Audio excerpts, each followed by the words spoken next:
పెళ్లి కాని వాళ్ళల్లో చాలామంది పెళ్లి కోసం వెయిట్ చేస్తున్నారు. ఇదంతా కాదు, డబ్బులు బాగా సంపాదించేసిన వాళ్ళేమో నీ అమ్మ ఏదో కొంచెం సంపాదించుకుని ఆ అబోవ్ మిడిల్ క్లాస్ ఫ్యామిలీలో అయితే హ్యాపీగా ఉండేవాళ్ళం, డబ్బు వల్ల టెన్షన్ వచ్చేస్తుంది అని వాళ్ళు బాధపడుతున్నారు. Middle class below middle class ఉన్నోడేమో భయంకరంగా సంపాదించాలి, కారు కొనాలి, లగ్జరియస్ లైఫ్ ఉండాలి, మాల్దీవ్స్ వెళ్ళాలి, ఆ ఫిగర్ని చూడాలి, ఈ వైన్ తాగాలి, దాన్ని చేయాలి, దీన్ని చేయాలి, ఇలా ఆలోచిస్తున్నాడు. సెలబ్రిటీ హోదా వచ్చేసిన వాళ్ళేమో మనం టక్కమని కారు ఆపి రోడ్డు పక్కన పానీపూరి లొట్టలు వేసుకుంటా తినాలి అని వాళ్ళు అనుకుంటున్నారు. ఈ రోడ్డు పక్కన తిరిగేవాడేమో మనల్ని ఎవడో గుర్తుపట్టట్లేదు, అమ్మ మనకి సెలబ్రిటీ లాంటి లైఫ్ ఉంటే ఎంత బాగుండేది అనుకుంటున్నాడు. బాగా సెటిల్ అయిపోయినాడేమో ఏమో ఇంకేముంది మనం చేయడానికి, చిరాకు వస్తుంది, మనం టక్కమని ఎవరి దగ్గరైనా కూర్చుందాం అంటే కూర్చోడానికి మనిషి దొరకట్లా, ఎందుకంటే ఎవడ పనులు గడి పోతున్నాడు, నేనేమో సెటిల్ అయిపోయాను, బాగా బోరింగ్గా ఉంది లైఫ్ అనిపిస్తుంది. ఈ తాగావా అని అడగడానికి రీజన్ ఏంటంటే మన దగ్గర ఏమున్నా సరే దానికి మించి ఏదో ఒక కోరిక, ఏదో ఒక ఆశ ఇక్కడ రన్ అవుతూ ఉంటుంది. నీ దగ్గర బాగా డబ్బు ఉందనుకో, నీ చుట్టూ పెద్ద సర్కిల్ ఉందనుకో, అదంతా బోర్ కొట్టేస్తుంది నీకు. బోర్ కొట్టేసిన తర్వాత నీకు ఏమనిపిస్తుంది తెలుసా?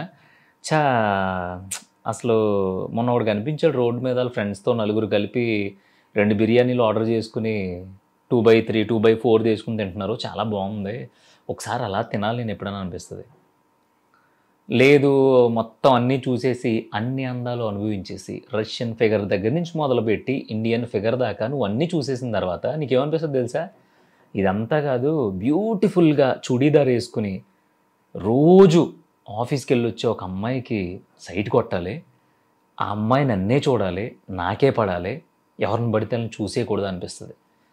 ఇలా ఎంత సంపాదించినోడు లైఫ్లో అయినా, ఏమీ లేనోడు లైఫ్లో అయినా కొన్ని బ్యూటీస్ ఉంటాయి.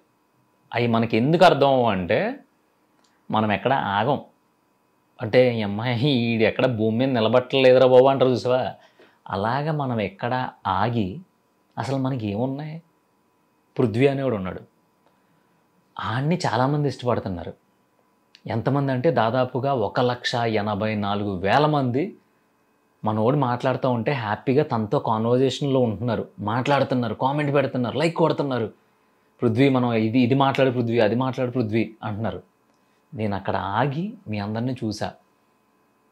నాకు ఇష్టమైంది సినిమాయే, కానీ అంతకంటే కొంచెం ముందు స్టెప్లోకి మీరు వచ్చారు. ఎందుకో తెలుసా? సినిమా నేను తీస్తే ఎంతమంది చూస్తారు నాకు తెలియదు, కానీ నేను మాట్లాడుతూ ఉంటే అట్లీస్ట్ ఒక 15,000 నుంచి 20,000 మంది నా అనుకునే వాళ్ళు వింటున్నారు. నేను అక్కడ ఆగి మీ అందరినీ చూసి మురిసిపోతున్నాను. కానీ నువ్వేం చేస్తున్నావు? నేను మిడిల్ క్లాస్లో ఉన్నాను, నాకేం లేదు, నేను బాగా సంపాదించి ఎరగదీసేయాలి అని చెప్పి నువ్వు ఇప్పుడు వెళ్ళి టక్కమని నీ జేబులో నుంచి ఒక 100 రూపాయలు తీసి నీకు ఇష్టమైంది తినగలుగుతున్నాను అనే అంత బ్యూటిఫుల్ లైఫ్, అంత ఫ్రీడము నాకు ఉందని నువ్వు మర్చిపోతున్నావు. సరే, ఇప్పటిదాకా ఒక అమ్మాయిని ఇష్టపడ్డాను, లేదంటే ఇప్పటిదాకా ఒక అబ్బాయిని ఇష్టపడ్డాను, సర్వస్వం తనే అనుకున్నాను, కానీ తన ఏదో బెనిఫిట్ కోసం ఐదర్ ఇట్ ఈజ్ ఫక్కింగ్ థింగా, లేదంటే నా బాడీయా, లేదంటే నా డబ్బులా, ఇవన్నీ చూసి అవన్నీ లేవు అనుకున్న తర్వాత నన్ను వదిలేసి వెళ్ళిపోయాడు, నన్ను వదిలేసి వెళ్ళిపోయింది అనుకున్న తర్వాత ఇంకా ప్రపంచం మొత్తం గొడ్డేసిపోయింది. అంటే పిల్లల పుట్టని తల్లి ఎలా అయితే ఉంటుందో అలా నేను తయారైపోయాను. ఇంక ప్రపంచంలో నాకు ఆ పర్సన్ తప్ప ఇంకెవరూ కనపట్టలేదు అని చెప్పేసి నువ్వు అలా మొగుడు సచ్చిన మొండలాగా, లేదంటే దాన్ని ఏమంటారు, పెళ్ళం సచ్చిన మొగుళ్ళ కూర్చొని చూసావా? అది నాకు నచ్చట్లా. నువ్వు నన్ను తిట్టుకో. ఎగ్జాంపుల్స్ నీకు చాలా చిరాగ్గా అనిపించుండొచ్చు, నాకు చాలా బ్యూటిఫుల్గా అనిపిస్తున్నాయి.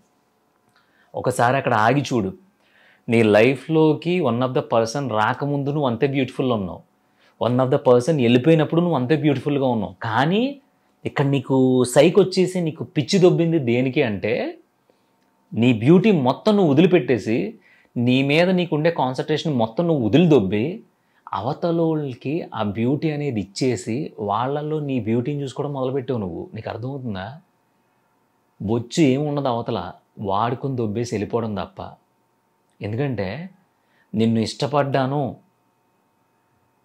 ఐ లవ్ యూ అని చెప్పేవాళ్ళు ఉన్నారు తప్ప, నాకు నీ ఫిజిక్ నచ్చింది, బ్యాక్ నుంచి చూస్తే నువ్వు చాలా బాగున్నావు, నాకు నీతో స్పెండ్ చేయాలని ఉంది, కానీ నిన్ను లైఫ్ లాంగ్ మేబీ పెళ్ళి పేరెంటలు ఇవన్నీ నా వల్ల కాకపోవచ్చు, కానీ నీతో గడిపిన కొన్ని రోజులు మాత్రం నేను చాలా బ్యూటిఫుల్గా గడపగలను అని చెప్పే మొగోడు కానీ ఆడది కానీ లేదు.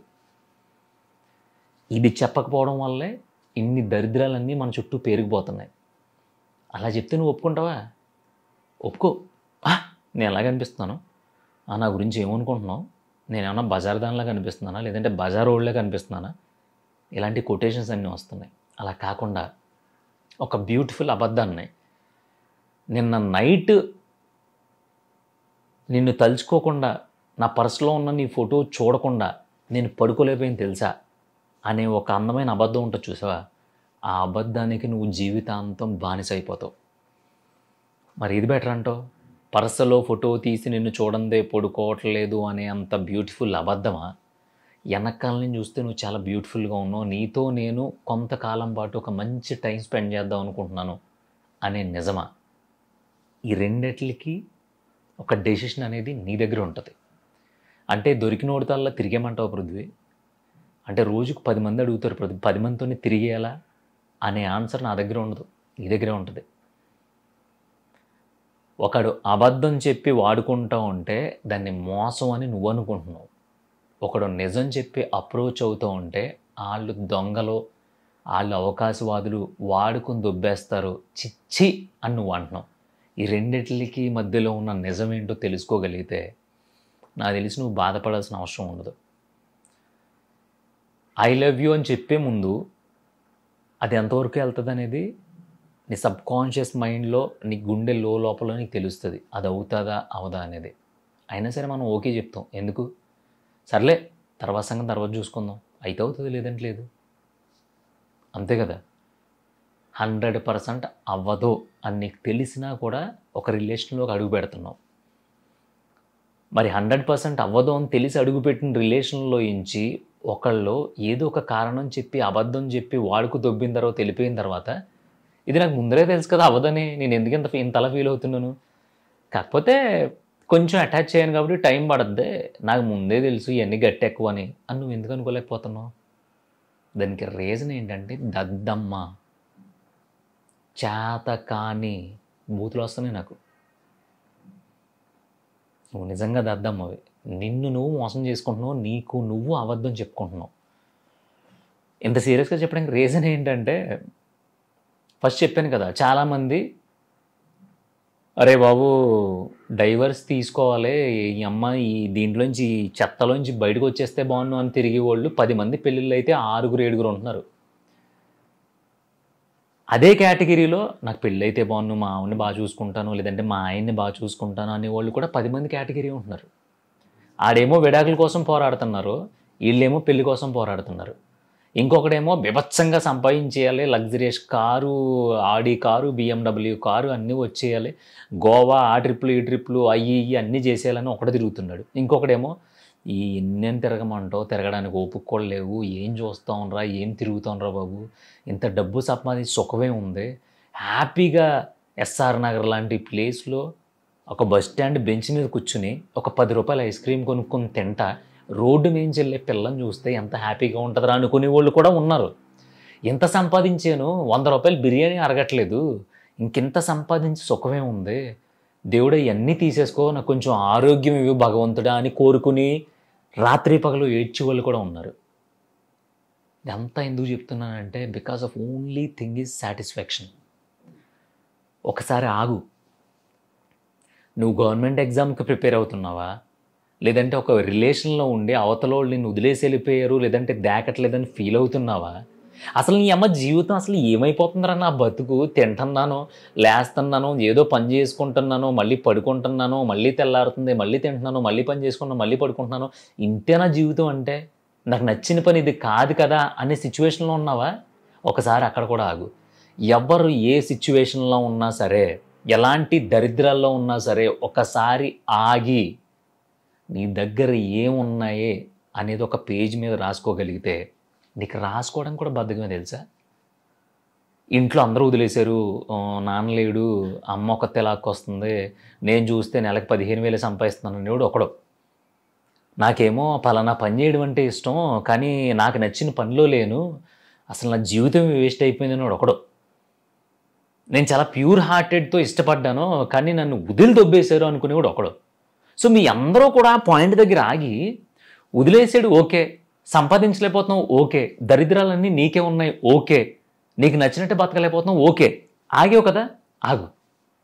ఒక పెన్నో పేపర్ తీసుకొని తినగలుగుతున్నావు కదా, బట్టలు వేసుకోగలుగుతున్నావు కదా, నచ్చిన చోటుకి వెళ్ళగలుగుతున్నావు కదా, నీకంటూ నిన్ను ఇష్టపడేవాళ్ళు 100 మంది లేకపోయినా అట్లీస్ట్ మీ అమ్మో మీ బాబో లేదా మీ ఫ్రెండో మీ అక్కో మీ చెల్లు ఎవరో ఒక్కళ్ళు ఉన్నారు కదా, ఒక్కళ్ళు కేవలం ఒక్కళ్ళ గురించి మాత్రం చెప్తున్నా, ఒక్కళ్ళు ఉన్నారు కదా, సరిపోదా నీకు?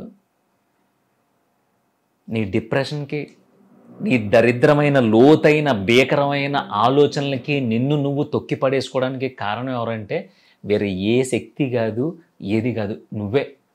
నువ్వు ఆగట్లా. ఒకసారి ఆగి రెస్ట్ తీసుకో. ఒక రోజు, ఒక గంట, ఒక 2 గంటలు, ఒక 3 గంటలు, ఒక ఆదివారం, ఒక శనివారం, ఒక సోమవారం, ఏదో ఒక రోజు, ఒక వారంలోనో, ఒక నెలలోనో, ఒక సంవత్సరంలోనో ఒకసారి ఆగి అసలు నీ దగ్గర ఎన్ని ఉన్నాయి ఇవన్నీ ఆలోచించుకోమంటే, అబ్బే ఇవన్నీ కుదరవు, మన దగ్గర ఏదైతే లేదో దాని అమ్మ, ఏదైతే మనకు దొరకదో, ఏదైతే మనల్ని వదిలిపడదోపుతుందో, ఏదైతే మనల్ని సంకం నాకిస్తుందో మనం దాని గురించి ఆలోచిస్తాం. ఎందుకంటే మనిషి అనేవాడు ఒక ఎమోషనల్ ఫూల్.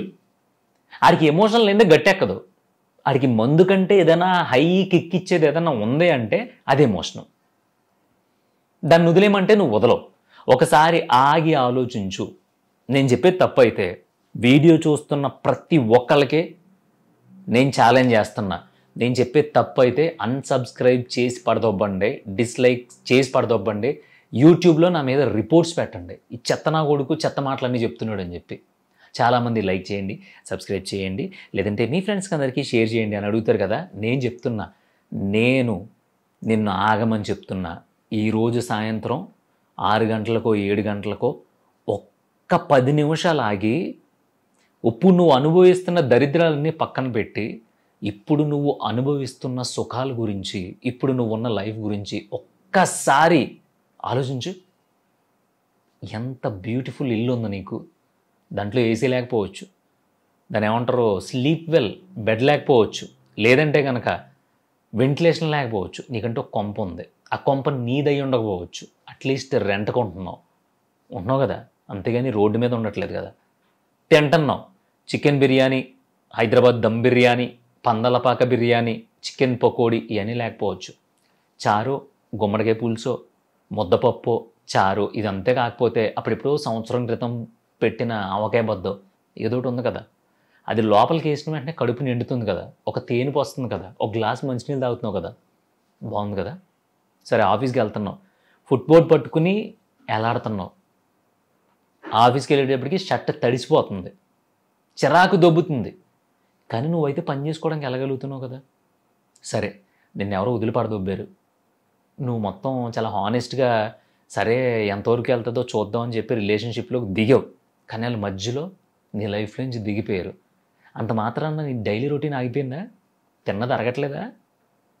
అరిగింది ఎనర్జీగా మారట్లేదా? ఆడి గురించి ఆలోచిస్తే రేపు పొద్దున్న జీతం రాదు కదా అని బలవంతంగా ఉద్యోగానికి వెళ్ళట్లేదా? ఒకటో తారీఖున జీతం రావట్లేదా? పోనీ ఇవన్నీ మానేసుకుని వెళ్ళిపోయినోడి గురించి, వెళ్ళిపోయిన దాని గురించి నువ్వు అలాగే కూర్చుని ఏడుస్తూ ఉంటే వాళ్ళు తిరిగి వచ్చేస్తారా? అసలు నీ దగ్గర ఏముందనేది ఒకసారి నువ్వు లెక్క రాసుకో గురు. వచ్చే నెల ఏ సరుకులు తెచ్చుకోవాలని చెప్పి ఆడవాళ్ళు లెక్కేసుకుంటూ ఉంటారు. వచ్చే నెల ఎంత ఖర్చు అవుద్దని మగోడికి ఒక లెక్క ఉంటుంది మైండ్లో. అలాగా నా లైఫ్లో ఏమేమి ఉన్నాయి అసలు, నేను ఇంత వరస్ట్గా ఎందుకు బాధపడుతున్నాను, అసలు బాధపడడానికి ఏముంది నా లైఫ్లో, అంటే నా లైఫ్లో ఏం లేవా, ఏమేమి ఉన్నాయి రాసుకో ఒకసారి. లేనట్ల గురించి కాదు, ఉన్నట్ల గురించి రాసుకో. నీకున్నాయే 140 కోట్ల మంది ఉన్న భారతదేశంలో ఇప్పుడు నువ్వు అనుభవిస్తున్నాయే దాదాపుగా 80 కోట్ల మందికి లేవు. నువ్వు గూగుల్లో సెర్చ్ చేసుకో. ఇప్పుడు ఏదైతే అనుభవిస్తున్నావో అది ఏదన్నా కానీ, ఇంక్లూడింగ్ నువ్వు కాల్చే సిగరెట్ దగ్గర నుంచి నువ్వు వాడే కండోమ్ ప్యాకెట్ దాకా, స్ట్రైట్గా చెప్తున్నా 80 కోట్ల మందికి అందుబాటులో లేవు. మరి నువ్వెంత తోపు, నువ్వెంత పెద్ద కింగువి, నువ్వెంత పెద్ద రాచరికం అనుభవిస్తున్నావు అసలు. ఒకసారి ఆగు, ఆగి ఆలోచిస్తే అన్నీ అర్థమవుతాయి. ఆగి ఆలోచిస్తే నువ్వెంత ధనవంతుడివో, నువ్వెంత పెట్టి పుట్టావో ఆలోచిస్తుంది, అర్థం అవుద్ది. నువ్వు ఆగట్లా, ఆగంది ఎక్కడ అర్థం అవుద్ది? ఆగకుండా ఎప్పుడు ఈసురు నీ అమ్మ జీవితం, నీ అమ్మ ఎన్ని రోజులు తిట్టుకుంటావు బాసు? తిట్టుకున్నది మాత్రం ఏమన్నా వస్తుందా? నేను తిట్టుకుంటా, నా ప్రొడ్యూసర్ కావాలి, నువ్వు పెడతావా? ₹1,00,00,000 కావాలి, నువ్వు పెడతావా? చెప్పు, పెడతావా? కథ ఉంది నా దగ్గర, నిన్ను మెప్పిస్తా, నిన్ను కూర్చోబెట్టి నరేషన్ ఇస్తా, నాకు ₹1,00,00,000 కావాలి, నువ్వు ఇస్తావా? ఇవ్వో. నువ్వు ఇవ్వవు కదా అని నీ మీద నేను కోప్పడితే, నీతో మాట్లాడినని మొహం పక్క పెట్టుకుంటే, నేను అన్నం తిన్నాను పక్కన కూర్చుంటే, అసలు ఇదంతా దాన్ని ఏమంటారో నాటకం అని చెప్పేసి నేను అన్నీ వదిలేస్తే నన్ను వచ్చి ఓదారుస్తావా? చెత్తనాగోడుకు చెప్పిన రోజులు సొలుగోబులు చెప్పాడు, దొబ్బేశాడు, అలా ఏంటి జీవితం అంటే పోరాడాలి అని మళ్ళీ నువ్వే నాకు చెప్తావు. ఇలా స్ట్రైట్గా మాట్లాడేవాడు ఎవడు లేక ఆ దిక్కుమాలిన మోటివేషన్ వీడియోలన్నీ చూసి నీ మైండ్ దొబ్బింది. ఆ పరుగు ఒకసారి ఆపు, ఆ ఆలోచనల్ని ఒకసారి కట్టేయి. తాడుతో కట్టేస్తావు, గొలుసుతో కట్టేస్తావు, ఖాళీగా కూర్చో, ఒక పెన్నో పేపర్ తీసుకో, నీకేమేమి ఉన్నాయో రాసుకో, నీకేమేమి పోయినాయో కూడా రాసుకో. లెక్క తేలకపోతే శబాష్, నాకంటే ఎవడికి ఉంటుందిరా అని నీకు అనిపించకపోతే రేపొద్దున్న నుంచి నన్ను చూడకో బాంచత్. ఇదే నా ఛాలెంజ్.